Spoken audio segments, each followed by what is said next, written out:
So welcome ladies and gentlemen, welcome back to today's video. We're going to dive a little bit deeper into career mode. I'm actually going to read up on the pitch notes today. I didn't actually know they're out when I put the official trailer out the other day. So now I know they're out and we can discuss, well, far more details than we had in that video. And look, the facts are this year, the reason why I'm putting out a lot of FIFA career mode type news and stuff is because there isn't any PES Master League stuff. It's going to be the same, apart from having 3 additional managers, which doesn't affect them in any shape or form. It's the same game. So I'm actually more intrigued about FIFA. So I'm going to be looking at it, probably play career mode. And honestly, this interactive sim, which we're going to talk about again, makes me want to play it a little bit more because I can just skip matches if I want to, and then play the big ones. And I know you can do that on PES anyway, but it's just, they've redone it, they've redesigned it, they've revamped it, and hopefully it works better. Anyway, let's dive right into it. So we've spoken about this a lot, and we're just going to talk about it some more. So the first thing is, which is what they stated down here, is it plays out at twice the speed of regular gameplay. So at least you won't have to sit there and watch the whole match. Out of play match moments are automatically skipped, ensuring that you're always looking at meaningful events. And there's just an overview that we've seen many times of how it looks. And look, at the end of the day, it looks like Football Manager. All right, that's what it looks like. You can say what you want, but it does. And that's not a bad thing. You've got the fitness on the, the green bars, the players on the right. You've got your lineup, your bench, and then you can just sort of alternate between these tabs. Now, instantly jump in and jump out of the match, right? So the interactive match sim allows you to jump straight into the action at any given moment, giving you a traditional gameplay experience. So this person has gone right into the match. There's a little countdown to prepare yourself, and then he's missed it. Shocking finish. But once he's had a shot, boom, as you can see, it goes straight back, and it's up to you. So you can just resume it or you can jump in. I don't know. I think this is going to honestly make my videos so much easier if I was just like, you know what I want to do? I want to sim a whole season in a couple of weeks, even a week, and then just jump into the match when there's chances, see if I score. If I don't, then we just go back out. Honestly, it'd be the easiest way for me to get highlights. So I'm liking this as a YouTuber who doesn't even like the gameplay that much. It actually might work out in my favor because I can just do this. Boom. 3 seconds. Have I scored? Oh no, I missed. Shocking. Back to it we go. So there you have it. So, whether you like to intervene when your team goes down or you prefer to jump in whenever your team is within shooting range, the interactive match sim allows players to experience matches exactly how they want to. You can also jump back out of gameplay and watch the rest of the gameplay out in an interactive match sim, or skip straight to the final result at any time. Once again, just showing you that they just jump straight to the result. Forget it. I don't want to watch it anymore. Bosh. Although I don't really see the point of that. I mean, if you're going to watch the sim mode, then you just watch it. Like, what is the point of jumping? But hey, maybe your mum's calling you for dinner and you got to get down there real quickly. So both jumping in and out of the game and jumping to the end result are accessible at any point during the match, regardless of whether the match started as a regular gameplay or in sim mode. So there you go.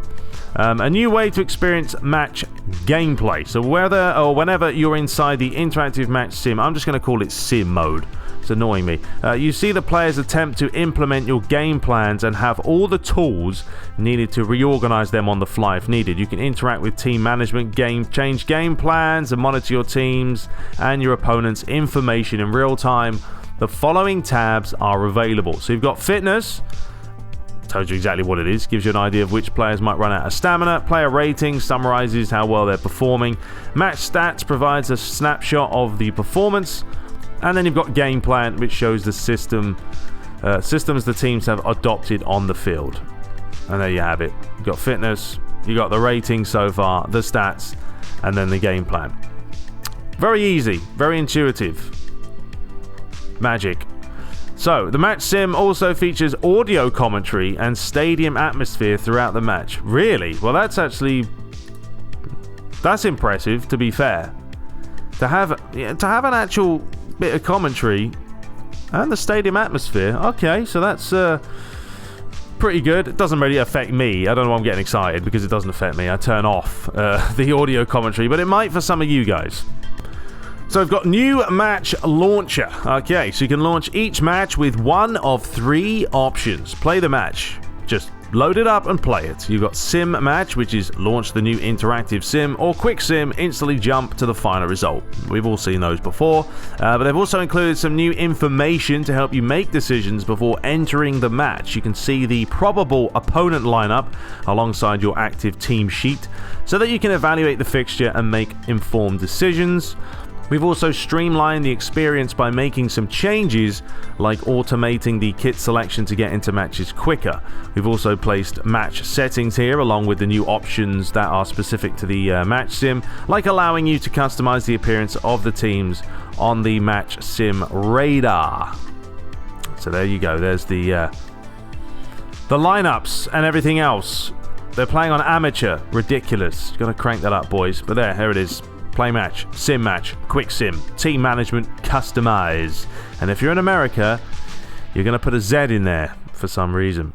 Alright, player development. Let's move on. And I will have timestamps in this video as well, so you guys can just navigate freely. Developing a solid and diverse squad that is fit to take you to glory is an integral part of the manager experience, and we are aware in the past this could rely more on transfers than squad growth. Alright, well, let's actually get into the fun stuff. Players can be developed and specialized in various roles based on the player position and the attributes that best fit your style of play improved upon. Alright.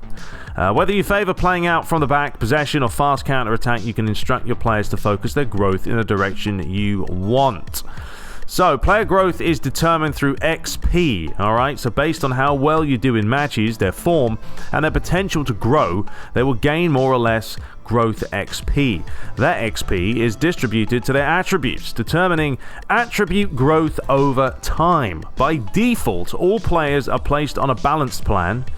Weight Watchers, baby, meaning that the XP is distributed evenly to all attributes. When setting a custom development plan for each position as active, you can choose a set of player attributes and features to get all XP growth. It sounds complicated. Rather than wasting XP on attributes you're not interested in, the growth plans focus that XP towards major attributes. These are attributes that generate the overall of the player for their current position. You've got skill move, weak foot ratings, especially for attacking players, attacking defensive work rate, attributes that fuel specialization. Much like in real football, the speed at which these players develop depends on their age. Alright, so we've got age, ability, potential, form, and playtime. Those are all the factors.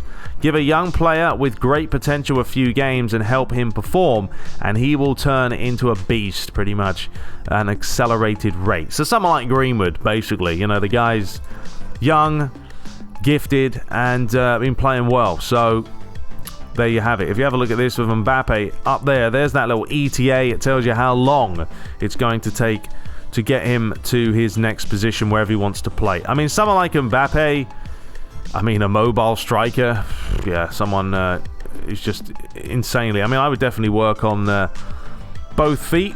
Not really worried too much about defending. Alright, player position conversion. Alright, so we've heard your feedback around wanting to have the ability to train players in other positions.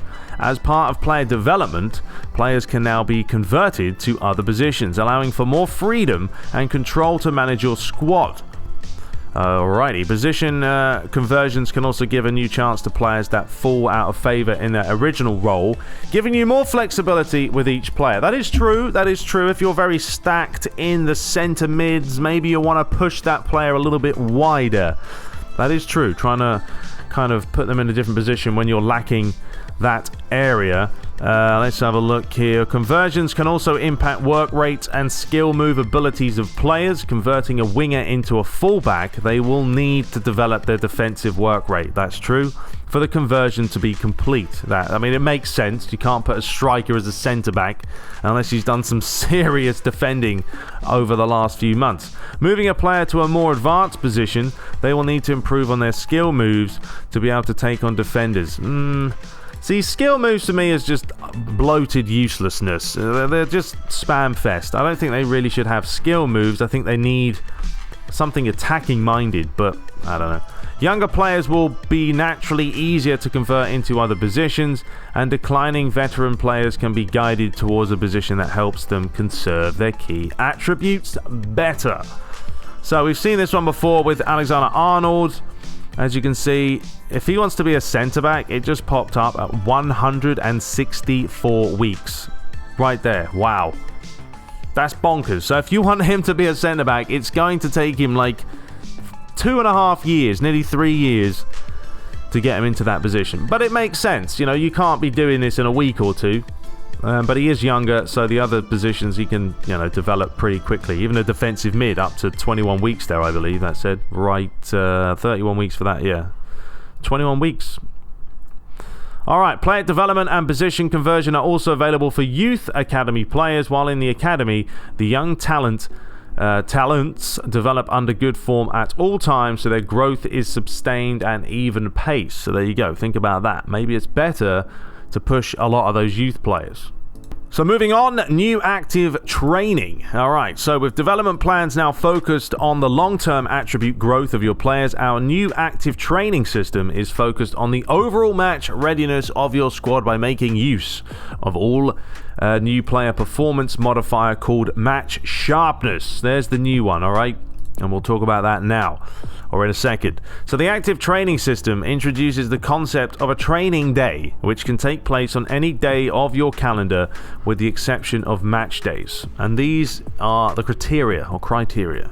Each training day will feature 3 distinct training session slots, each focusing on a specific training drill and specific players. Now, if you play FIFA now, you know how the training is. You just have the 5 players, and then, or you can do the same player if you want, and they just give them different training things. I just sim them, and it's done in like 2 seconds. Multiple players can now participate in each drill, depending on the drill type, allowing you to involve up to 15 players in each training day. So there you go, that's 3 times as more.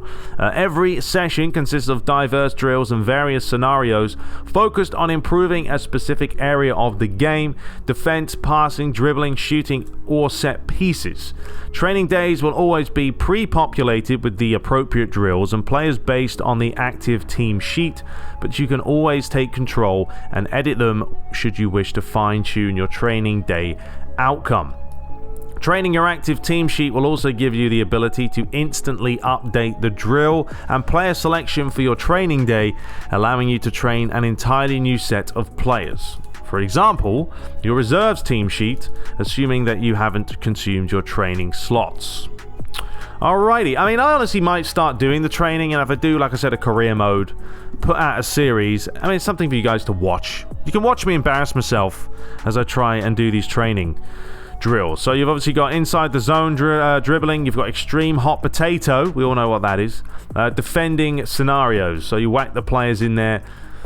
There's the results. Depending on how well they do, I believe the sharpness will improve, and then sharpness kind of determines how well they're going to play. You know, are they going to play at their absolute peak or not? So let's get more specific. Alright, depending on difficulty, training drills consume different levels of fitness. The more difficult a drill is, the bigger the fitness cost, but the maximum sharpness output will also be more substantial. So you've got to take that into regard. Getting the highest grade, either by playing or simulating a drill, will maximize the sharpness output. Fitness cost will be the same regardless of the drill result. The more difficult drills are obviously more challenging and will require more skill to obtain a high grade. This introduces an element of choice, or risk, baby. Do I want to play it safe and engage in an easy drill that I can ace and get the maximum sharpness for it, or risk playing a more difficult drill for an even bigger boost should I manage to get a high grade? It's very true. And here we go. So we have dribbling, defending, passing, shooting, set pieces. And it's just the same kind of menu gist as we've seen before. They've changed it. I mean, this is now horizontal. They used to have it as a more boxy type design there. But yeah, it's going to be risk and reward. What do you fancy? So the sharpness output also depends on the number of players in the drill. More players in the drill means more players get some sharpness for a successful drill, but less players in the drill means a greater sharpness boost per player. Once again, you got to kind of factor that into what you want to do. The drill rating is based on the number of points gathered during the training session. When simulating a drill, the grade you get will always be the highest grade that you've obtained when playing it. By default, drills that you haven't played yet will reward a maximum grade of D when you choose to simulate them. I see. So they basically just want you to probably play the drills more than simulate them. Because they used to give you, well, I think the ratings used to be random. So, alright, player sharpness now. Alright, let's talk about the sharpness of what it means. So this is an all-new indicator that helps indicate how ready a player or a team is for a match. A sharp player will have their main attributes boosted and will perform better on the pitch. So you've got it ranging from 0 to 100. 50 means the player is at average. They will not receive a boost, nor will they incur a penalty on attributes. Think of 50 as the baseline. Anywhere between 50 and 100 means the player is sharper than average and their attributes will be boosted. Max sharpness 100 sets a max attribute boost. Alright, we'll talk about the last one. Sharpness between 0 and 50, because I was going to say something, means the player is below average sharpness and his attributes will be reduced. Min sharpness will determine the max attribute reduced. So basically, this is PES's forms. Alright, so FIFA has said, that's enough, Konami. We're going to take the form conditions you have. We're not going to have arrows. We're going to call it sharpness. Alright, and there's basically 3 sets where you can be between 0, 50 and 100. So that's what this is. They've copied Konami. There's nothing wrong with it though, because I think it's important that some players are sharper, etc. than others. I mean, I think, look, if it works in the way that if you have a really good match, say you're Rashford, you scored a goal with him, you know, his sharpness for the next game should go up, really. If it makes sense. The problem with PES is there still doesn't. You can score a hat-trick and then the next game you're on worse form. It doesn't make sense. So hopefully FIFA and EA have sorted that out if it works that way. Let's look at a striker, for example. When their sharpness is 100, here is an example of some of the attribute boosts, or boosts. So they get a +4 for positioning, +5 for finishing, +3 for ball control, and +3 for shot power. Now that is not a huge boost for 100, to be fair. On PES, you're talking about 10 to 12, even 9 to 12 points when they're on full form. So at least that's not too extravagant, but it also might depend on the player. And they're talking about Mbappe here. He's already a 90, so how high can you go? But the rest of the players, no, it does seem kind of concrete across the board.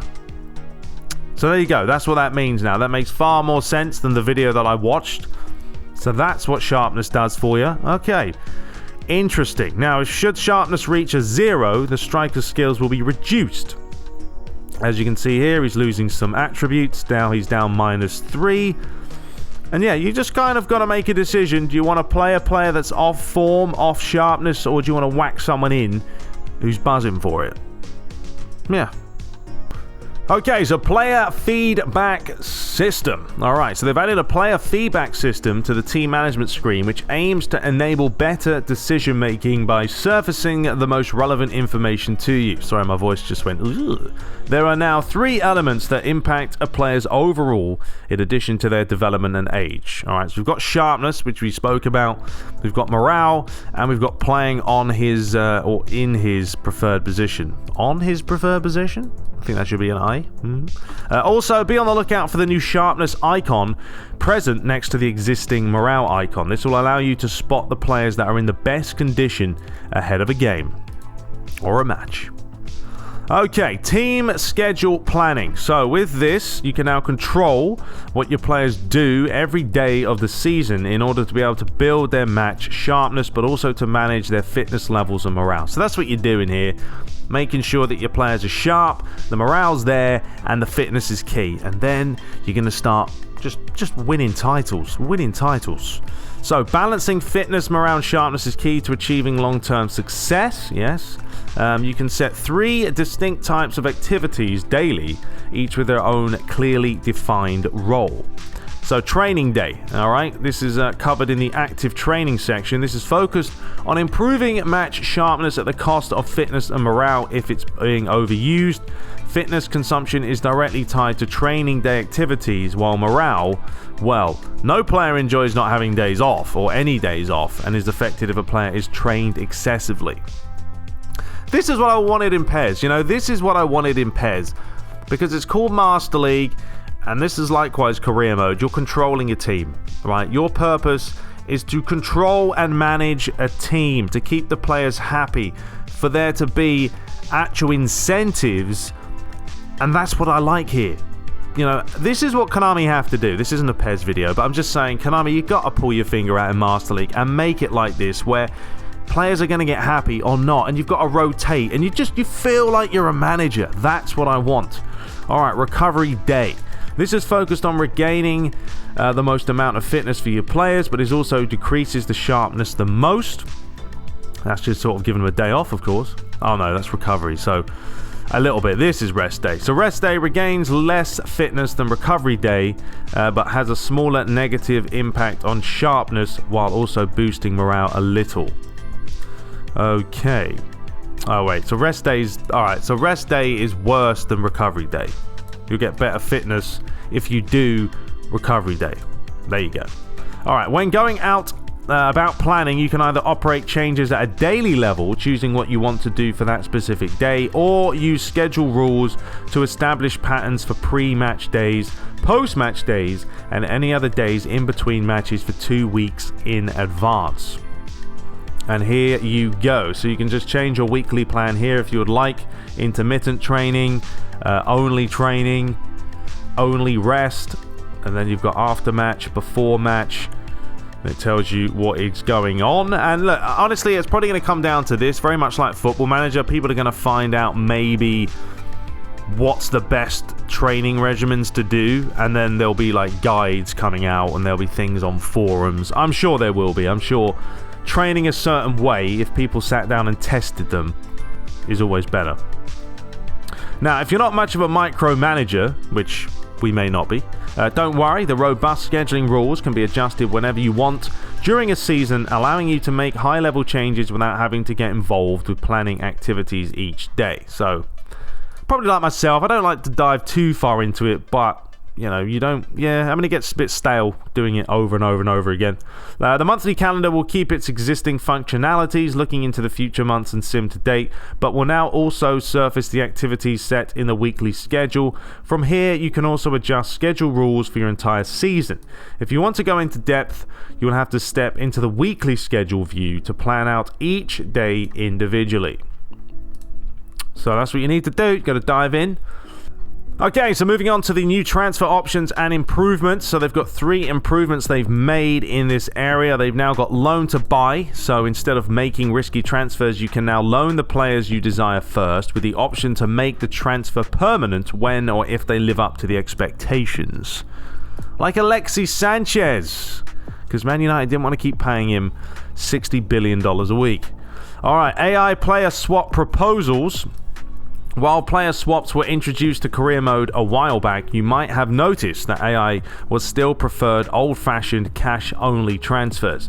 The AI will now make player swap proposals with players of their own. So when you attempt to buy a player from another club, they can propose a swap as well, asking for one of your players in return. Okay, fair enough.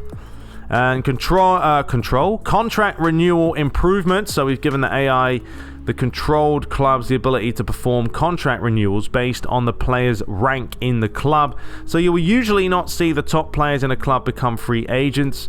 It will still happen. It can still happen in some cases, as top players might not always want to accept the contract renewals.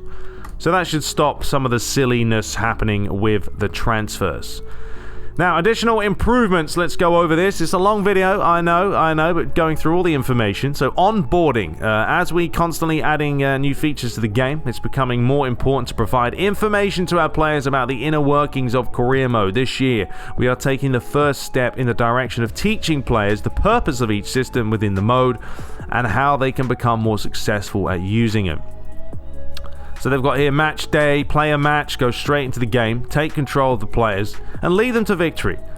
Sim match tells you what to do, and then quick sim. Okay. So what are they just telling us? Expanded competition UI. So in previous years, we gradually introduced new UI elements that were specific to the competition you are playing in. In FIFA 21, we built on this by adding competition-specific UI branding in all screens within Career Mode, so you can now get fully immersed in the atmosphere of the upcoming matches. These are the competitions. So they've got the Premier League, League One, they've got Bundesliga, La Liga, the MLS, Champions League, Europa League, Libertadores, Sudamericana. So nice, you know, I love to see all that stuff. I'm a big, like I said, big Master League career guy. I like to see the designs. When you're in the Champions League, I want to see Champions League. If in the Premier League, I want to see the Premier League. Obviously on PC, you can do that on PES easily. Press conference morale impact. So we redesigned the way press conferences answers impact the whole team. For post-match interviews, only the players that played in the match will be impacted by your answers that address the whole team. Smart. In pre-match conferences, only players that are eligible to play will be impacted. Also good. Fair enough. We've got player morale and player form. They receive feedback that maintaining a high morale level for your whole squad is too easy. Always nice to make it hard. So we added a layer of depth to how players' morale levels are impacted by performance. Match ratings from their previous match or their current form will dictate what type of answer is most beneficial. Okay. A player with low match performance can receive a bigger morale boost from an answer that motivates them, while praise can have the most impact on players that had a good performance. Once again, it makes sense. We've got established youth academy. So basically this just sums it up as the club will already have a youth scout hired and a number of players already recruited. And basically you're just trying to find the potential to become one of the world's best. And then you've got the homegrown talent. This was a pre-order edition where you're basically, once you create a career mode save, one player with a high potential will await you in the youth academy. So this guy could turn out to be an absolute beast. Is it worth a pre-order? Nah, I don't really know. We got financials takeover setup. Within the setup of career mode, you can set the amount of cash you want your club to receive as part of the financial takeover, whether you want to give your club a whopping 500 mil to start. So yeah, you can have a little bit of fun. You want to do a banter kind of season and take a really crap team up and spend a lot of money? Go for it. Negotiation strictness. Some people always enjoyed the fact that we let you build a star-studded team without any limits, but for others this might feel like breaking authenticity or immersion. Instead of picking one or two approaches, we figured the best way is to allow you to choose how to want to set up your career.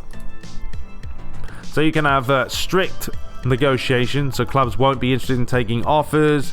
Players won't be interested to move to a lower team. Players with the one club player trait won't be interested in joining another club, like a Ryan Giggs or Francesco Totti. You won't be able to approach players that sign to a club for less than a year. Alright, so they just added some, new additions there. We've got player retirement. So they changed the player retirement logic to trigger only if the player is in his final year of their current contract. Okay. We've got youth and regen player personality. Well, they fixed an issue with player personality and emotion for youth and regen players that had improper personality and emotion assignments to these players. We've got board objectives and all this, and I think that's probably not too much excitement there. All right, we got broadcast improvements. This is a long video, so I'm gonna have to hurry up here. We've made a number of improvements to our match broadcast experience, focusing on immersion and authenticity. Some of these improvements include, so they've got a full refresh of French Ligue 1, Uber Eats, and League 2 BKT overlay packages. They've got the iconic atmospheres following the steps of Liverpool song, City, Madrid. More clubs will have their anthems implemented for 21, including Chelsea, Dortmund, AC Milan, and Atletico. Authentic goal music. That's coming for Chelsea, Dortmund, and Inter. Why is it not coming for Man United? I know why. Because they're in PES licensed. And new localized stadium announcers for France, Spanish, Italian, German. That's backwards. Or I said it backwards. A new broadcast stories which will be picked up by commentators. So your managerial debut, Manager of the Month award, debut of a high-profile youth player, milestones for matches played and matches won as a manager, important player returning from injury, player facing his previous club, new teams, tifos for select clubs including City, new crowd card designs for select clubs. And there we have it, ladies and gents. So all sounds nice, I have to say. I mean, I'm looking forward to career mode just because even the simming element, maybe even the training now, just trying to manage your club and your players a little bit better with the sharpness and the morale. And that's what I know, the fitness and the morale have already been there, but I think the sharpness will be interesting because on FIFA, for me, you could always have to play the same players most of the time. There would be no point playing other players because form wasn't a factor. Now they've added it in, we will see. It's not a huge boost, as you can see. They're only gaining or losing 3 or 4 points, but it's still something, and it could change. Anyway, I hope you guys did enjoy it. Let me know your thoughts below. Are you looking forward to FIFA 21 Career Mode? That was an absolute whopper of a video, but I'll leave the timestamps there for you, and we shall return. Till next time, take care.